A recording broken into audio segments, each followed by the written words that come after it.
Hi friends, నేను ఇప్పుడు చెప్పేది చాణక్య నీతి శ్లోకం 16. సభార్యయ సుదీక్ష, సభార్యయ పతివ్రత, సభార్యయ పతిప్రిత, సభార్యయ సత్యవదిని. ఇక్కడ చాణక్యుడు భార్య ఎలా ఉండాలో చెప్తున్నాడు. ఏంటంటే తను పవిత్రంగాను కౌశలంగాను ఉన్నదే భార్య, పతివ్రతగా ఉన్నదే భార్య, తన భర్తను స్వచ్ఛమైన ప్రేమతో చూసేదే భార్య, అతడితో ఎల్లప్పుడూ అబద్ధాలు చెప్పకుండా ఉన్న స్త్రీని మాత్రమే భార్య అని అనిపించుకోవడానికి అర్హురాలు.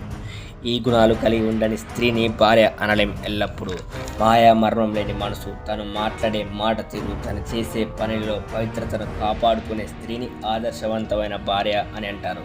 తన కర్తవ్యాన్ని బాధ్యతలను గుర్తించి అండగా భర్తకు నిలబడి నిరంతరం నిజాలే చెప్పినది భార్య అని అంటారు.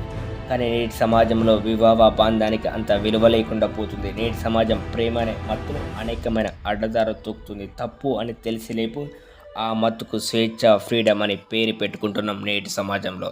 అలా అని సమాజం అంతా అలా కానీ మనకు చూడడానికి మంచి కన్నా చెడునే ఎక్కువ కనబడుతుంది కదా. ఇట్లాంటి టాపిక్స్ మరిన్ని కావాలంటే please subscribe my channel. Good bye జీ. నేను మీ గణేష్ యాదవ్.